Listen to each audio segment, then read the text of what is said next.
Hay mucha gente en la sala de espera. Ahí va. Ya voy Nomás a dale a compartir. admitir todo. ¿Ya se está viendo la pantalla? Sí, ¿verdad? Ahí está visible, sí.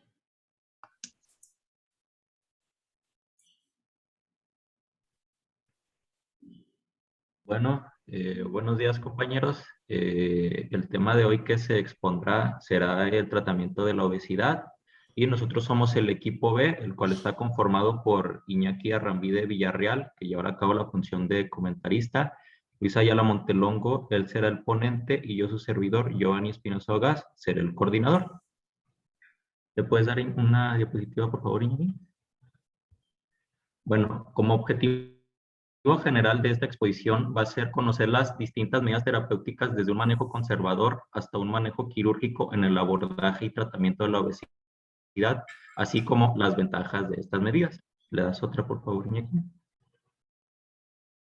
En cuanto a la importancia de este tema, como médicos generales es muy relevante el conocimiento de estas medidas, ya que los médicos generales son es el primer contacto con el paciente y pues ya que la obesidad presenta una alta prevalencia en el país, es importante conocer las distintas medidas de abordaje del paciente con obesidad. Y a partir de aquí, mi compañero Luis Ayala, que será el ponente, le daremos la palabra para que inicie la ponencia. ¿Me escuchó? Sí, Sí. ya.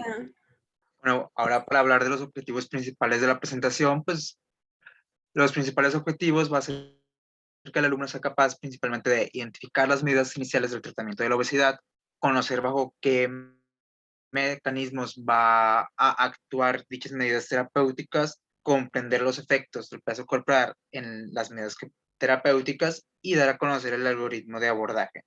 ¿Puedes pasar a la siguiente diapositiva, por favor, Iñaki? Vamos a hablar ahora de la restricción energética o bien como pues se podría decir coloquialmente la dieta como tal, hablando ahora de los efectos sobre el riesgo metabólico.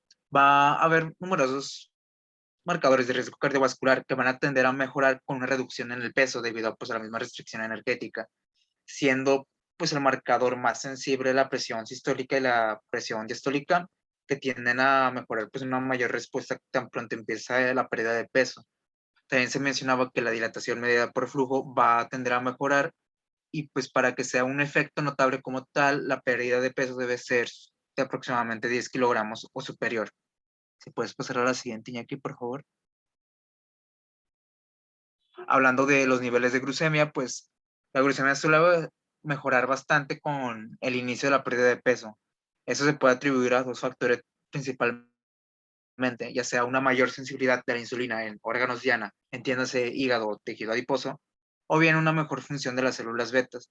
¿Se puedes pasar a la siguiente, por favor, Iñaki? Hablando de la sensibilidad de la insulina, se llegó a encontrar que a nivel del hígado y del tejido adiposo, pues suelen mostrar una mejora máxima con una pérdida de aproximadamente el 5% del peso corporal, mientras que la sensibilidad a nivel del músculo va a seguir mejorando conforme se va dando una pérdida adicional del peso como tal. ¿Puedes pasar a la siguiente?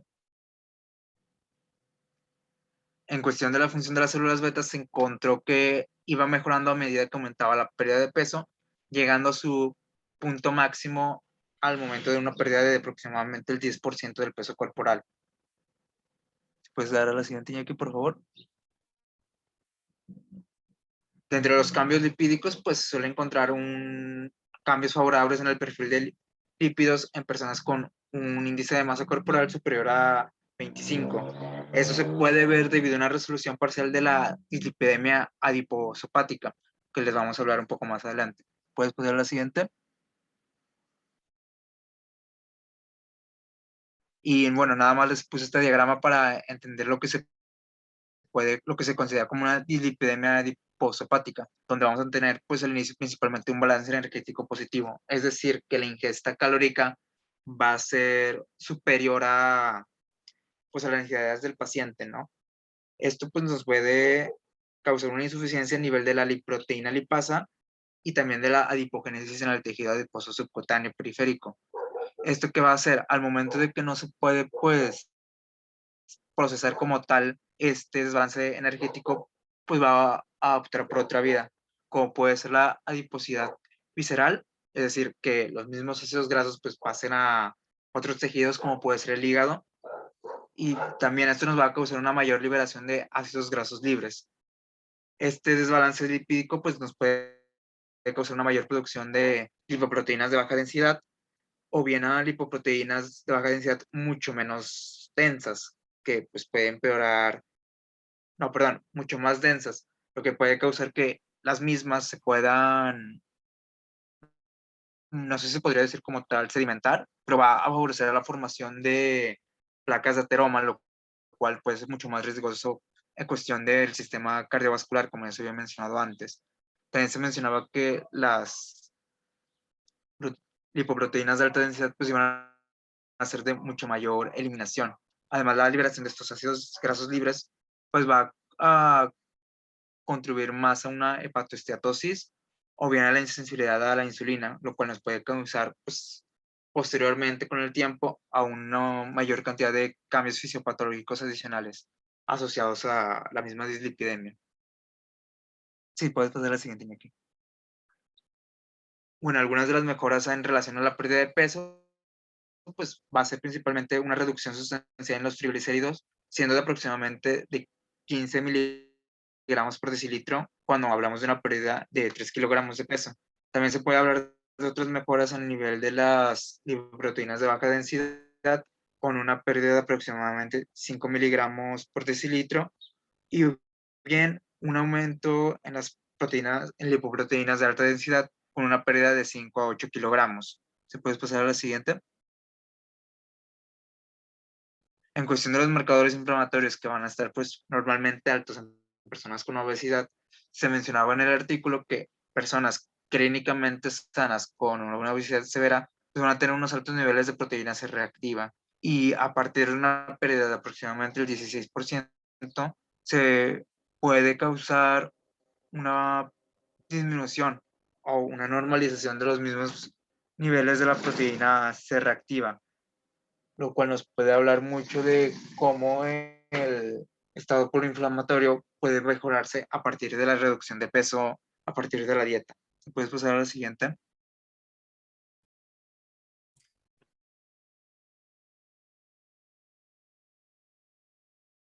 Y aquí, Aquí vamos a hacer una pausa para ver si Iñaki, que es el comentarista, tiene algo que decir. Yo aquí voy a hacer un comentario. Esta pérdida del 16% es del peso inicial para reducir el valor drásticamente, ya que se dice que hay un aumento crónico en la proteína C reactiva de los pacientes. Generalmente cuando están en obesidad grado 1, grado 2, pero no se reduce aunque bajen a un peso normal.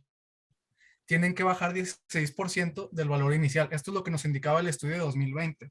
Más adelante, pues vamos a comentar cómo reducir este peso. Y ya sería básicamente para aclarar eso, porque sí lo vi un poquito confuso. Muy bien. ¿Puedes continuar, Ayala? vamos a hablar sobre los efectos de riesgo metabólico en la composición dietética alterada. ¿Puedes pasar a la siguiente diapositiva? Pues se mencionaba que si bien se puede optar por la dieta, realmente hay varios factores específicos del paciente que pues pueden interactuar con la misma terapéutica, por lo que igual y es poco probable que sea una recomendación pues general, ya que pues se debe ver al individuo como tal, como una persona completa, ¿no? Como bien dicen, pues tratamos pacientes, no enfermedades como tal. Algunos de los factores que se mencionaba podrían ser pues otros padecimientos clínicos que puede obtener el paciente, o bien hablando de la genética propia del paciente que le pueda dar mayor riesgo o bien una mejor respuesta a otros cambios dietéticos. Si bien se mencionaba que se pueden mencionar los patrones dietéticos, pues se pueden medir el riesgo metabólico más allá de su contenido calórico. Algunas de las dietas que se mencionaban era la dieta DASH o Mediterráneo. Aquí una pregunta pues para la clase que si recuerdan para qué se utiliza la dieta DASH. Es para disminuir la presión arterial y pues son en base de, bueno, todos los alimentos que nos dicen que son que sirven para disminuir la presión, como pueden ser los granos y las frutas, los frutos rojos y todas esas cosas. Exacto, es pues una dieta principalmente pensada para la hipertensión, donde pues se va a ver principalmente reducida la ingesta de sal, como pues acto así extra. ¿Se puedes pasar a la siguiente diapositiva, Iñaki, por favor? Se mencionaba pues un principal énfasis en las bebidas azucaradas que van a conferir un riesgo extra, aparte de su alto contenido calórico, debido principalmente a su contenido de alta fructosa. Si puedes pasar a la siguiente diapositiva, Iñaki. Pues se mencionaba que había realizado un estudio y comparado el consumo alto en glucosa o bien de fructosa, y se llegó a la conclusión de que si bien la glucosa aumentaba la glucosa y la insulina postprandial, es decir, posterior a la ingesta, se encontró que la fructosa conducía a una mayor adipogénesis visceral, además de la disminución de los mismos, con el mismo consumo de grasas y un aumento de los triglicéridos. Eso se podía ver pues mediado pues aparentemente por varias vías. Después pasar a la siguiente diapositiva, Iñaki. Se mencionaba principalmente pues la aparente captación hepática de glucosa, pero no de fructosa. Es decir, que la fructosa no va a ser pues captada y procesada directamente por el hígado, ya que se le va a dar pues, por así decirlo, prioridad a la glucosa como tal. Además, otro pues, mecanismo en donde se podía dar a partir de este efecto podría ser una aparente sinergia entre la fructosa y la glucosa, donde pues la actividad energética se va a ver hasta cierto punto potenciada aparentemente. Pero esto pues nada más fue un estudio hecho todavía en roedores, no en humanos como tal, por lo que se podrían ver pues varias vías alteradas o bien varios cambios, pero era la tentativa del por qué el riesgo extra al momento del consumo de bebidas azucaradas. Si puedes pasar a la siguiente diapositiva, Iñaki. Se mencionaba que hay numerosas ingestas que están más mm, guiadas a la baja ingesta de carbohidratos y que esto, si bien puede tener cierto interés científico popular, se podría ver a veces diseñados para promover la cetosis, es decir, el consumo del cuerpo pues, por cuerpos cetónicos en lugar de pues, los carbohidratos como tal. Se mencionaba que es posible que tales dietas pues, tengan varios efectos cardiometabólicos separados o bien agregados en comparación pues, a los beneficios obtenidos simplemente de la pérdida de peso como tal. También se mencionaba que faltan datos en humanos como tal para poder obtener pues datos como tales de los efectos agregados que podrían tener estas dietas. Si puedes pasar a la siguiente, Iñaki. Ahora hablando de la intermitencia del ayuno, si bien hay cierta tendencia pues a las dietas de ayuno intermitente, donde al momento de la cantidad de horas de ingesta o las horas en las que se puede dar en una ingesta, pueden aparentemente afectar o dar algún punto cierta regulación en la síntesis de ácidos grasos. También se mencionaba que esta es una hipótesis un tanto interesante, ya que se pueden ver como tal, a lo mejor en varios estudios a futuros, varios beneficios extras o agregados, no solo asociados como tal a la misma pérdida de peso pues que se da, sino pues igual hay cambios en algunos marcadores o bien cambios extras que puedan favorecer la clínica del paciente. Se mencionaba que pues la exposición y la duración pueden, como quien dice, tener pues, cierta significancia clínica en el paciente. ¿Puedes pasar a la siguiente? En cuestión del ayuno intermitente, pues se ha visto principalmente relacionados con las dietas cetogénicas y se han informado ya de múltiples beneficios cardiovasculares, como se puede ser la presión arterial, el perfil lipídico, la respuesta a la glucemia y bien la respuesta inflamatoria, es decir, una disminución en los marcadores, como podría ser la proteína C reactiva que se había mencionado antes. ¿Puedes pasar a la siguiente diapositiva, Iñaki? Hablando de la cuestión de la microbiota, pues ha visto pues por varias variedad de mecanismos que se pueden vincular a la microbiota con la misma pérdida de peso o bien el riesgo cardiometabólico que se puede dar a través de los desequilibrios energéticos. Esto nos puede influenciar a bien a una respuesta más rápida al momento de los cambios dietéticos o bien a una compensación metabólica, es decir, que al momento de disminuir la ingesta o bien al momento de dar cambios en la cantidad o calidad de alimentos, no vaya a haber una descompensación metabólica por los mismos metabolitos que van a generar la misma microbiota, que nos puede dar pues un balance. Si puedes pasar a la siguiente diapositiva. Ahora vamos a hablar del valor del ejercicio. Si bien se ha mencionado que los marcadores de riesgo cardiometabólico pues suelen mejorar con la dieta, se suele ver los mismos resultados al momento de la realización del ejercicio como tal. Es decir, no solo asociados a la pérdida de peso, sino se puede dar, pues, si bien los mismos resultados se pueden ver amplificados, por lo que el ejercicio siempre va a ser un complemento muy valioso en el momento de la pérdida de peso. Te mencionaba principalmente en los tipos de ejercicios la actividad aeróbica sostenida, que nos puede dar pues mayores ganancias al momento de la pérdida de peso. ¿Si puedes pasar a la siguiente, por favor, Iñaki? Dentro del mismo artículo se mencionaba que el Colegio Americano de Medicina Deportiva sugiere que aproximadamente de 225 a 420 minutos de entrenamiento aeróbico por semana suelen ser más que suficientes para la pérdida de peso de aproximadamente de 5 a 7 kilogramos de peso, lo cual nos puede dar pues, muchos beneficios a nivel del riesgo cardiometabólico, como ya se había mencionado.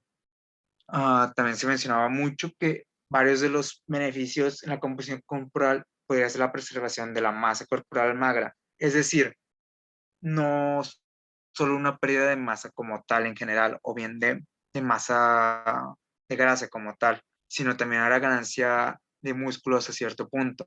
Por lo que, si bien los cambios de peso no van a dispararse tanto, se debe tener en cuenta pues, la posible ganancia de masa muscular, que no se han visto pues, la típica imagen en la que se compara un kilogramo de grasa con un kilogramo de músculo, donde si bien pesan lo mismo, la densidad es muy diferente. El volumen de un kilogramo de grasa es por mucho superior al de un kilogramo de músculo.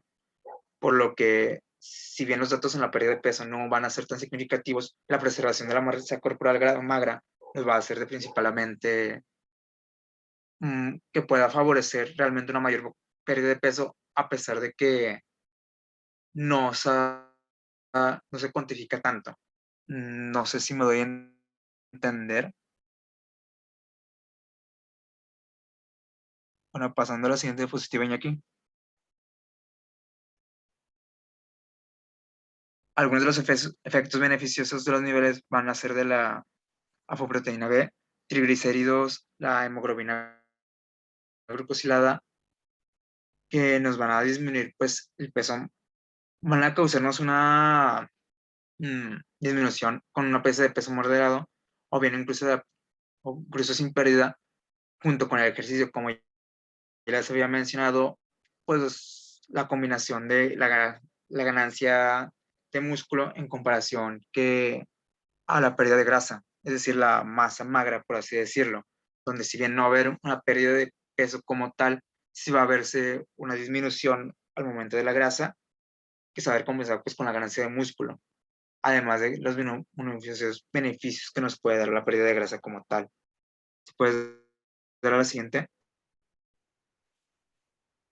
Se mencionaba en el mismo artículo pues, una comparación con personas un tanto más sedentarias, que si bien siguen teniendo pues obesidad, iban a tener una mejor salud cardiovascular propia del propio ejercicio que habían realizado. Se mencionaba que algunos entrenamientos de resistencia pues, pueden producir mayores reducciones en cuestión de las lipoproteínas de baja densidad en comparación con el entrenamiento aeróbico, por lo que si bien el peso va a ser un marcador o algo en lo que debemos estar fijos, también es necesaria una comparación con el estilo de vida propio del paciente, es decir, la realización del ejercicio, que nos puede dar pues una mayor salud, sí, a pesar de que los niveles de obesidad pues estén, como quien dice, en los mismos valores en comparación. Puedes pasar a la siguiente. Algunos de los efectos lipídicos van a ser las reducciones crónicas de triglicéridos, que van a estar aparentemente, pues, como un resultado de una mayor sensibilidad a la insulina, además de un aumento de la actividad de las... Ay, se me fue el nombre de la...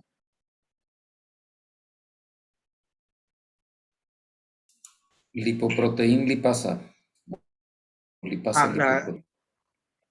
se me fue el nombre, disculpa. La habíamos mencionado anteriormente con la adiposis que se había mencionado antes, y se mencionaba que una mayor actividad del número, además asociada a una mayor actividad mitocondrial de las mitocondrias musculares, pues iba a resultar en una mayor oxidación de ácidos grasos, por lo que nos iba a favorecer principalmente en la quema de grasa y viene en favorecer un mayor equilibrio energético.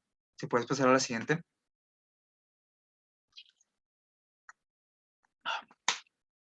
Otros efectos que se habían visto como tal en el mismo estudio, pues era la reducción del tejido adiposo visceral, principalmente en ausencia de pérdida de peso. Esto pues se puede ver asociado con una reducción de las citocinas inflamatorias circulantes, pues esto provocado ya sea por la misma pérdida de peso, ya sea principalmente por el ejercicio. Se mencionaba que el ejercicio aeróbico iba a aumentar la expresión de las proteínas GRUT4 del músculo esquelético. Aquí una pregunta pues para el salón, ¿de qué nos sirve la expresión de la proteína GRUT4? Facilita la entrada de glucosa en el músculo esquelético. Exacto, es decir, nos va a favorecer a nivelar los niveles de glucemia en sangre, ya que pues, la glucosa va a pasar a músculo como tal, por lo que se puede ver pues asociado más beneficios como tal el ejercicio. También se mencionaba que la contracción muscular iba a provocar de la liberación de numerosas mioquinas, y también de la contracción muscular aguda puede provocar la liberación de interleucinas 6 e interleucinas 10, que nos pueden ayudar a modular o bien a disminuir las citocinas inflamatorias circulantes, es decir, pues una mayor regulación como tal del estado inflamatorio del paciente.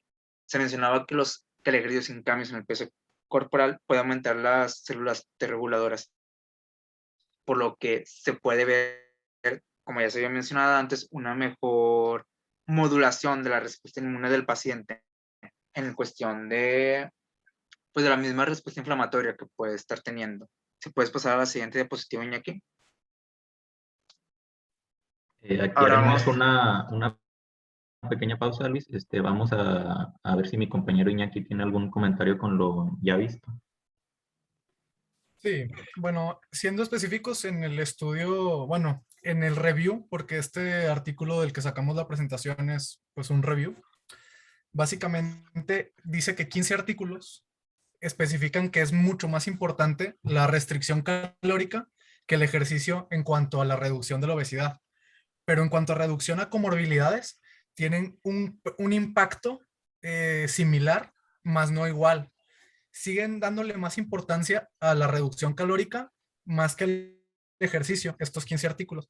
Pero otros 4 artículos mencionan que es muy importante tanto mantener una restricción calórica no excesiva y dar una cantidad de ejercicio necesaria para mantener esta reducción continua, ya que también tiene otros efectos pues en la sensibilidad de la insulina principalmente y en la reducción del tejido adiposo, como dice mi compañero. Y pues básicamente es lo que quería comentar de esta última diapositiva y vamos a continuar. Podemos continuar, Luis. O sea, a ver, Iñaki, Sí, doctor. en resumen, ¿el ejercicio solo sirve o no sirve? El O sea, ejercicio solo no va a funcionar, bueno, va a tener cierto efecto, pero es mucho más importante la restricción calórica para el tratamiento de la obesidad. ok. Sí, efectivamente. Entonces, no es que se desacredite la importancia del ejercicio, es que si este no va acompañado de una suficiente restricción calórica en el sentido sentido de lo que nos interesa, que es la modificación de la obesidad, los resultados terminan siendo relativamente pobres. Pero la combinación de ambos tiene mejores resultados. En cambio, la restricción calórica, aún sin ejercicio, ha demostrado que tiene resultados, vamos, modestos, pero mejores que el ejercicio solo. Y por lo tanto, la combinación es lo que más se recomienda. Ok. Exactamente, doctor. Es justo lo que mencionaba yo. Muy bien. Continuamos con Ok, sí. lo que sigue. Continuamos allá. Ahora vamos a hablar de la farmacoterapia como tal. Si puedes pasar a la siguiente diapositiva. Las guías de práctica clínica pues van a normalmente a recomendar la farmacoterapia no como una terapia individual, es decir, esto se debe llevar a cabo en un conjunto de la dieta y el ejercicio en estos casos. Se iba a mencionar que iba a estar principalmente recomendada para personas con un índice de masa corporal superior a 30 o bien en personas con un índice de masa corporal superior a 27, pero con comorbilidades relacionadas a la obesidad, es decir, con la intención de mejorar la clínica del paciente como tal en estos casos. ¿Se puedes pasar a la siguiente diapositiva, Iñaki? Ahora vamos a hablar de los inhibidores de la lipasa pancreática, principalmente pues el orlistat, que va a ser el único que actúa pues completamente por mecanismos periféricos de acción. Esto va a causar que inhibiendo la lipasa en el lumen del estómago e intestinos va a inhibir la absorción y se mencionaba que va a inhibir hasta en un 30% la absorción de las grasas consumidas. Al momento de que estas no son absorbidas, pues no se metabolizan y no favorecen pues al balance energético positivo que se había mencionado antes cuando estábamos hablando de la dieta. ¿Puedes pasar a la siguiente diapositiva, Iñaki? Dentro del mismo estudio, pues se mencionaba que las pruebas de 1 a 2 años demostraron que con una pérdida de aproximadamente 3% del peso en comparación con estudios contra el placebo, además de que numerosos estudios han demostrado que se ha encontrado una disminución de la hemoglobina glucosilada comparable o con la visión en la reducción calórica o también una reducción en las lipoproteínas de baja densidad que se vea más de lo esperado con una restricción calórica, por lo que los resultados iban a ser muy favorecedores en el uso de este medicamento. También se mencionaba varios incremento en los niveles de la adiponectina, lo cual nos va a favorecer una reducción de la inflamación, lo cual nos va también a mejorar pues, la resistencia a la insulina en la clínica del paciente. Por eso tanto énfasis en que toda la farmacoterapia se debe de realizar pues en conjunto con la dieta y con el ejercicio, con tal de ver favorecidos pues todos estos valores aumentados, ¿no? Con tal de pues, darle una mejor reducción o bien una mejor respuesta. ¿Te puedes pasar a la siguiente, aquí? Hablando de la fentermina o el tobiriamato de liberación extendida, pues va a ser un simpático mimético como tal, similar a la anfetamina. Esto pues va a funcionar dando un estímulo al sistema nervioso central y se cree que con la liberación de catecolaminas en el hipotálamo se da una inhibición en el nivel del apetito, por lo que nos va a dar una disminución en el consumo de alimentos. Como tal, el mecanismo exacto es un tanto incierto actualmente, o al menos por lo que encontramos hasta ahora, por lo que es tentativamente teórico. Si puedes pasar a la siguiente diapositiva, aquí. Algunos de los efectos en cuestión del peso corporal, pues se mencionaba una pérdida de peso ajustada a placebo, que indicaba una reducción de aproximadamente del 7.5 al 9.3% en comparación. También se mencionaba una mejora en el control glucémico, un aumento en las lipoproteínas de alta densidad y no se vio un efecto como tan en las lipoproteínas de baja densidad, pero pues realmente los cambios eran un tanto similares a los que se pueden obtener con una pérdida de peso por medios de restricción dietética o bien de restricción calórica, como ya se ha mencionado pues antes en la misma presentación, ¿no? Si puedes pues, pasar a la siguiente.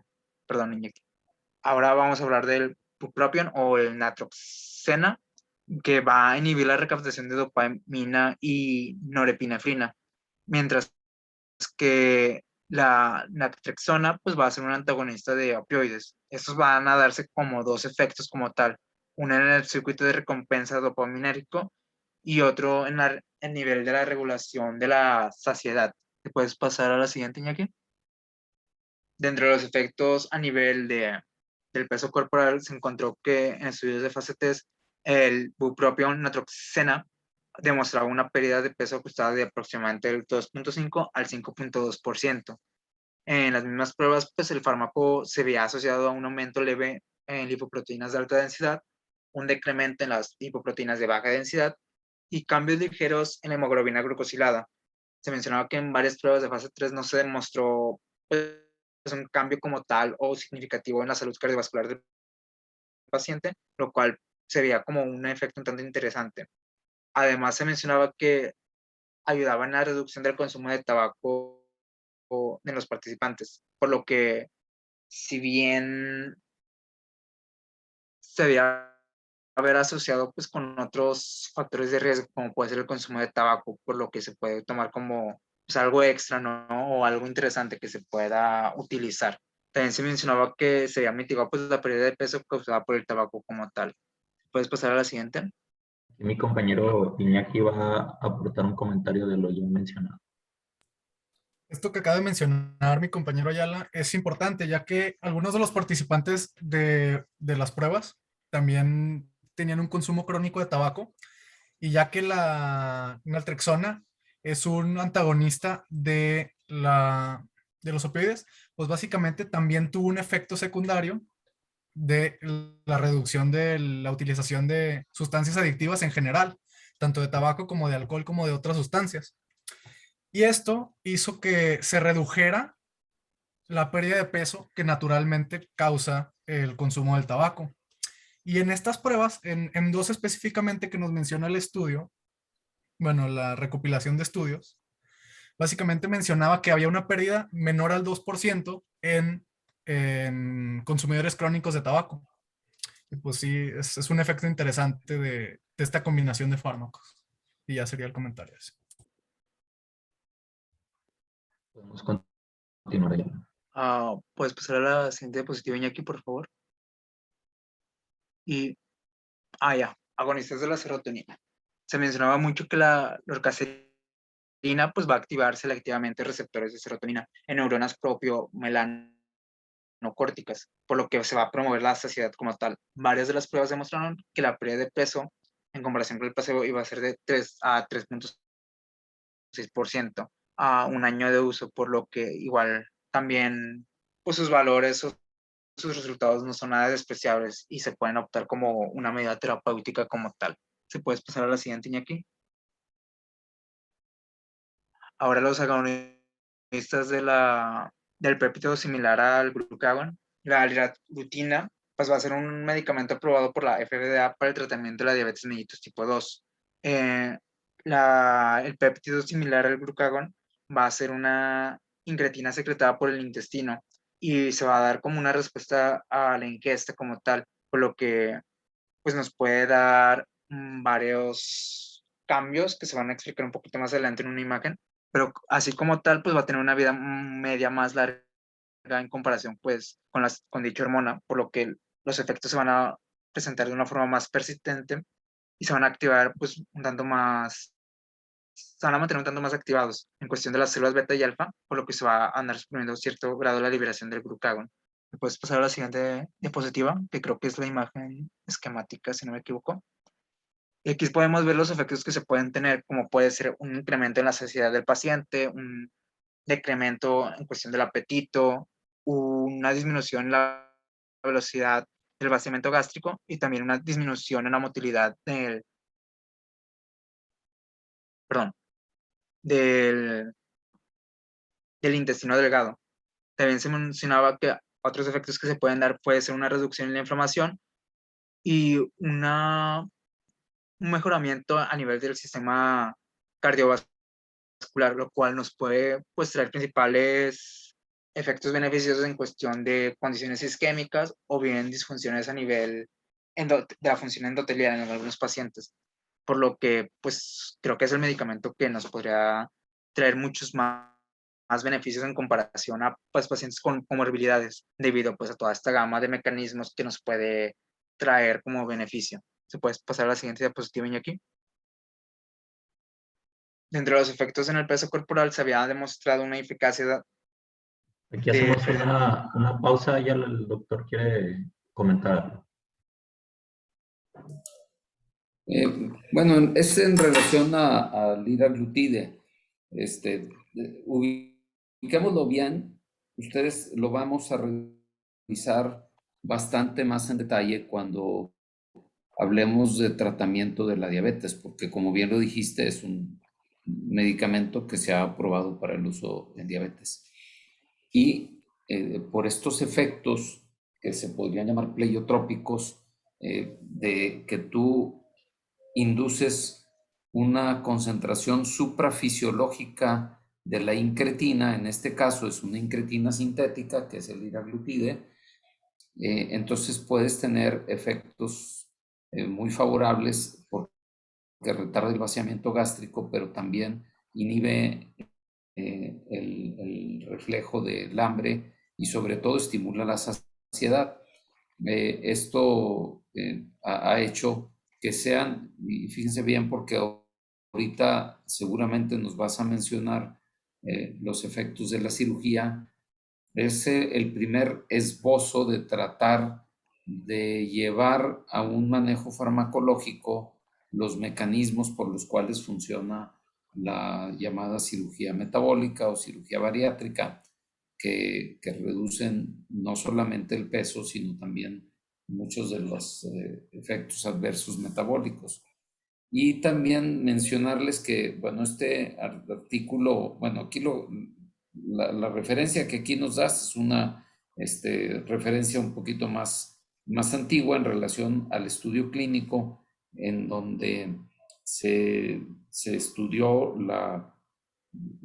el efecto sobre obesidad en pacientes con y sin diabetes, eso es importante decirlo. Y por el otro lado, en lo que nos mencionas del artículo en general, no sé si alcanzaron a incluir entre todo esto otro fármaco de esta misma clase que se llama semaglutide. Si se fijan, este es liraglutide o liraglutida y el otro es semaglutide, y que tiene todavía efectos un poco más potentes en ese sentido. Y las reducciones de peso que se alcanzan pues son mayores a las que se logran con otros fármacos. Y aquí, aprovechando que tengo la palabra, decirles que no sé si les ha llamado la atención el hecho de que pues fármacos que se siguen usando para el manejo de la obesidad, pues por ahí en el mejor de los casos nos dan un 3, un 5% de reducción del peso, cuando en casi toda la primera parte de tu presentación nos hablabas de beneficios metabólicos, sobre todo cuando se alcanzan niveles de alrededor del 10%. Y aún así, pues se antoja poco. Imaginémoslo en una persona real, alguien que tiene 100 kilos y que baja a 90, sigue siendo una persona con obesidad bajo el 10% de su peso. La obesidad no se ha resuelto, sin embargo, los efectos metabólicos terminan siendo favorables. Entonces, en ese sentido, es como hay que ver este asunto de los fármacos. Pues efectivamente el liraglutide incluso ya está en uso para el manejo de la obesidad, pero falta mucho todavía para poder imitar lo que se logra con la aplicación del, ¿cómo se llama? Con la cirugía a través de fármacos o alguna otra forma que modifique la estructura hormonal enteral, ¿no? Y bueno, por eso por eso fue la intervención en esto. Entonces, si es de los fármacos actualmente que mejores resultados nos dan. Ok, bueno, continúale, por favor, Luis. Doctor, ¿y es muy costoso? Sí, sí, es muy costoso. De hecho, si tú te pones a hacer un análisis, cuando uno de los efectos o de los inconvenientes de esto es que se los das a largo plazo y si retiras el medicamento, los logros que se habían tenido en cuanto a reducción de peso se van perdiendo.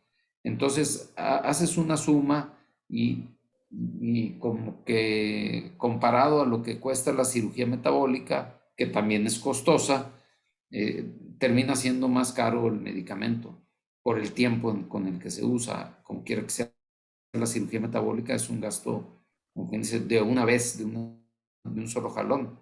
En cambio, el fármaco, pues ahí lo tienes que mantener. Desafortunadamente, se tiene que continuar con él. Así, futureando un poquito, se han estado desarrollando sistemas de liberación lenta, así como los tipo pellets que se aplican subcutáneo y que pueden tener un efecto sostenido a lo largo de periodos muy largos, como 6 meses o más. Y seguramente en algo de esto se va a tener una ganancia que nos presenten ya una relación costo-efectividad más favorable. Ok, muchas gracias. Okay. Carla, ¿tienes alguna pregunta o comentario? Sí, quería hacerle una pregunta al doctor. Disculpe, doctor, ¿en estos fármacos existe primera línea, segunda línea o el medicamento se elige en base a evaluación individual o con cuál le gusta a usted empezar? Porque no había encontrado algoritmos que definieran cuál era el fármaco de elección para iniciar. Fíjate que si te diste cuenta al inicio de la plática nos dijeron que tus compañeros que iban a rematar con un algoritmo, ¿qué te parece si lo vemos más adelante y luego ya contestamos tu pregunta, ¿no? Sí, está bien, gracias, doctor. Ok. Podemos continuar allá. Vamos a pasar ahora a la cirugía metabólica. Estas cirugías bariátricas pues se van a ver principalmente recomendadas para pacientes con un índice de masa corporal superior a 40 o bien superior a 35 con comorbilidades relacionadas a la obesidad como tal. Se había mencionado que la cirugía pues ha demostrado ser la medida terapéutica pues mucho más efectiva en cuestión de lograr la pérdida de peso como tal y la más duradera en el control o tratamiento de la obesidad como tal. Se mencionaba que hay muchos mejoras en el riesgo metabólicos pues asociados a la pérdida de peso después de la cirugía, que se traducen como una reducción en la mortalidad y en mejores resultados cardiovasculares. ¿Se puedes pasar a la siguiente diapositiva, Iñaki? Se mencionaba que se reconocía pues la mejora en la señalización de incretinas y de ácidos biliares, posiblemente pues por una microbiota intestinal alterada que va a contribuir pues hasta cierto punto en la pérdida de peso y también en la mejora pues del riesgo cardiometabólico como tal. Se mencionaba que hay varios mecanismos que van a subyacer en las mejoras metabólicas, además de la asociada ya a la pérdida de peso como tal, pero que aún no se conocen a fondo debido a que no se han realizado pues investigaciones necesarias como para estar de todo claro en esta cuestión. ¿Puedes pasar a la siguiente diapositiva, Iñaki? Ahora vamos a pasar a la primera de las cirugías, que va a ser la banda gástrica. Esta va a ser pues una banda gástrica por la paroscopía, que va a ser hasta cierto punto ajustable y consta de la colocación de un anillo o una banda ajustable como tal a nivel del estómago.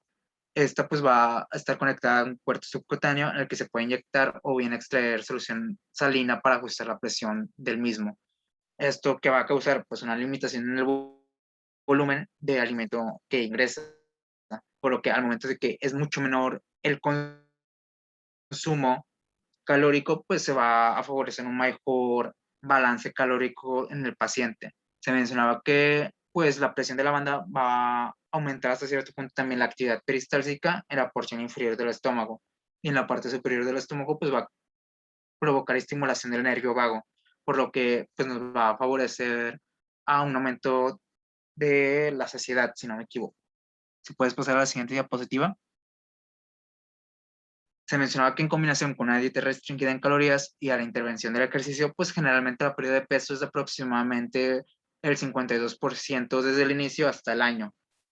Se mencionaba que en algunos estudios, pues en pacientes con obesidad grado 1 hay reducciones significativas en triglicéridos, presión arterial y también también se había asociado un aumento en las lipoproteínas de alta densidad. También hay mejoras a nivel de la glucemia y una disminución en las lipoproteínas de baja densidad, además de pues mejoras principales en todo el perfil lipídico del paciente. Si puedes pasar a la siguiente, Iñaki.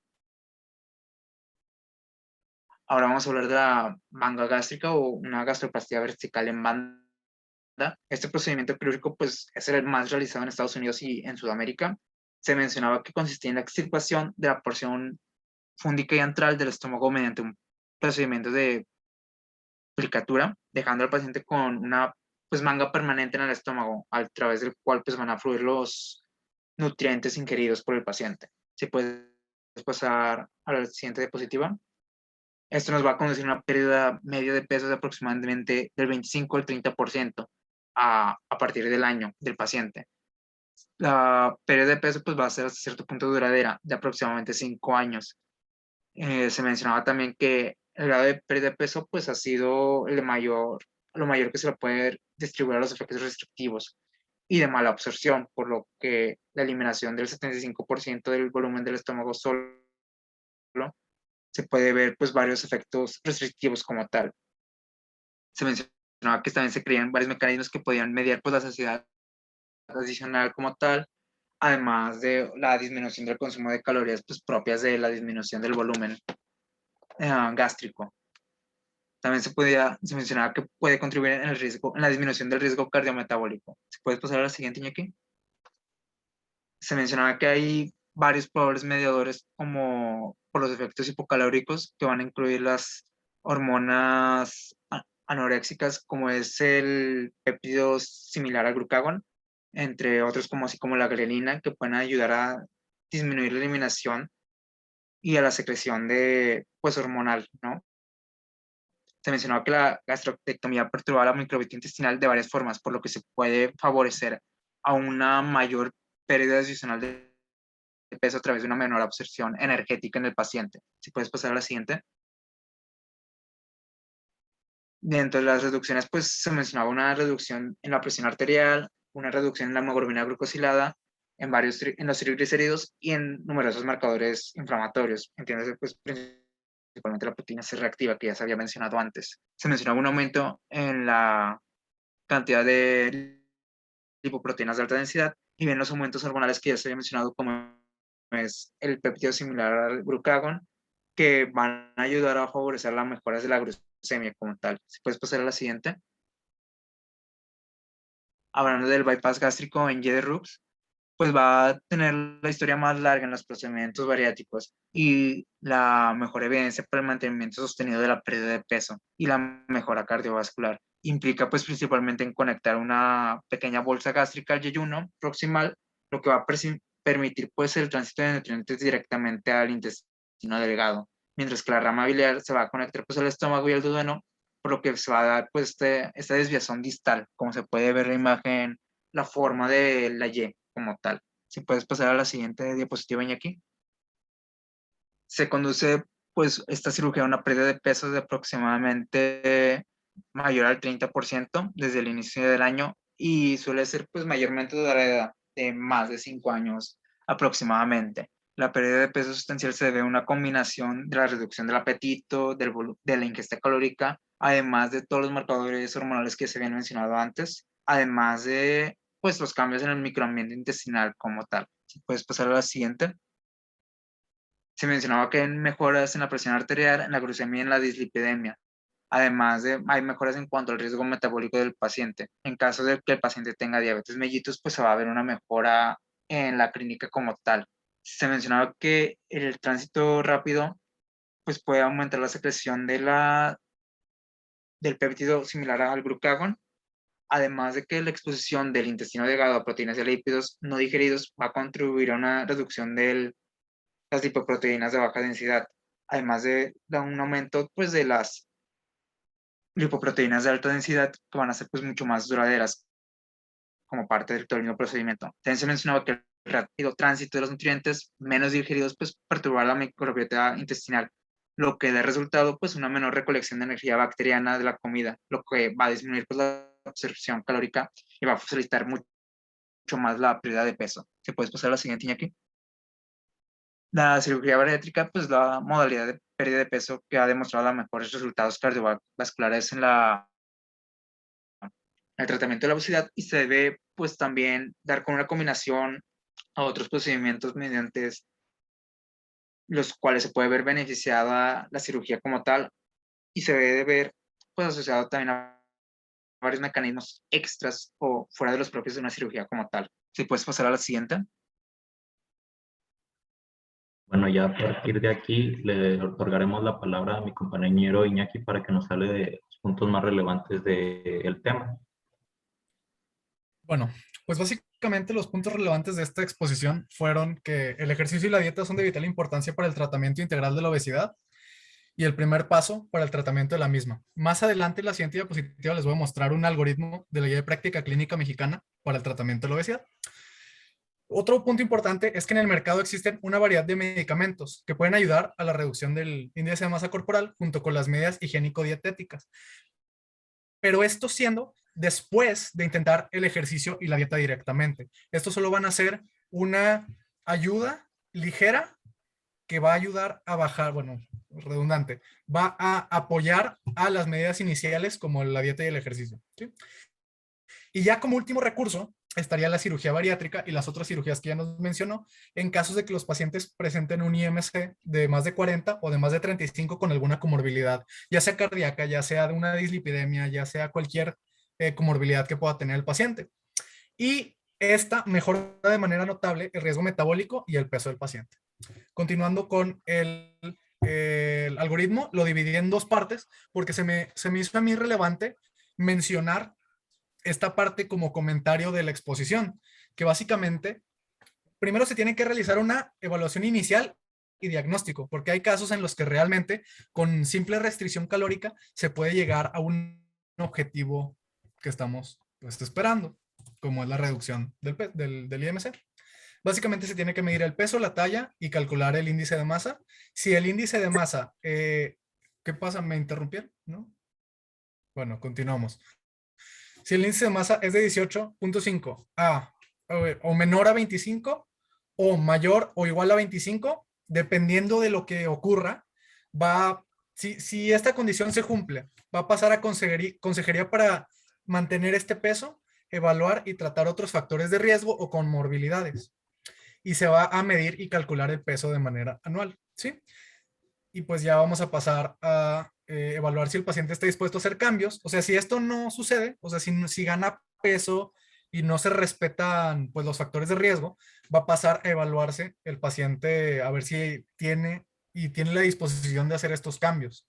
Si tiene un IMC de igual o mayor a 25, pues se tiene que evaluar y tratar las comorbilidades asociadas con la obesidad, como ya las mencioné anteriormente.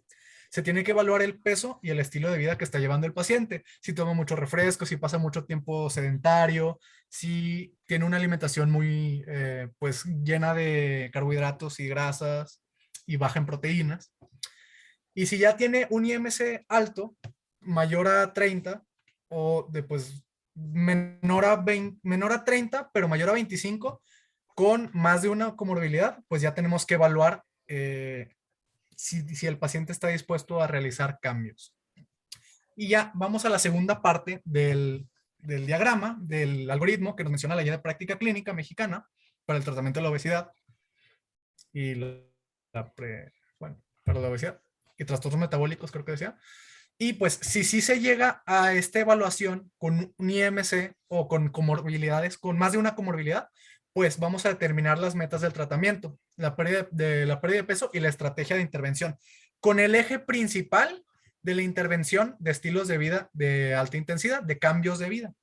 Como ya lo mencioné, las medidas higiénico-dietéticas que tanto mencionan tanto las guías de práctica clínica como las guías de referencia rápida, ¿sí? Como segundo paso o segundo eje, como mencionan las mismas guías, se debe de añadir farmacoterapia cuando son IMCs mayores a 30 o iguales o mayores a 27 con alguna comorbilidad, ya sea diabetes, ya sea alguna otra comorbilidad, dislipidemia, etc. ¿Sí? Pero realmente las guías de práctica clínica no te mencionan con qué fármaco empezar, solo te mencionan que es un eje importante como ayuda o como apoyo al cambio higiénico dietético. Y ya cuando son casos más elevado, con un IMC más elevado o o con más comorbilidades, pues se debería referenciar a la cirugía bariátrica. Pero esto no sin antes intentar los otros dos ejes importantes de la reducción del peso. Y la misma guía práctica clínica te dice que el algoritmo no termina, sino que debe ser continuo y debes continuar el algoritmo anualmente. Y pues ya sería básicamente nuestra presentación. Ok, Iñaki, pues de hecho ya nos excedimos en el tiempo. Vamos a dejarle aquí. Pensé que el algoritmo iba a poder contestar la pregunta que hicieron hace rato, que no identifiqué bien quién hizo la pregunta, pero bueno, luego lo podemos abordar esto. Nos vemos el día de mañana, que tengan un buen día y gracias a los expositores. Tendría más comentarios acerca de su presentación, pero ya el tiempo ya no nos deja hacerlo. Entonces nos vemos. Gracias, doctor. Gracias, doctor. Gracias, doctor. Hasta mañana. Gracias, doctor. Mañana.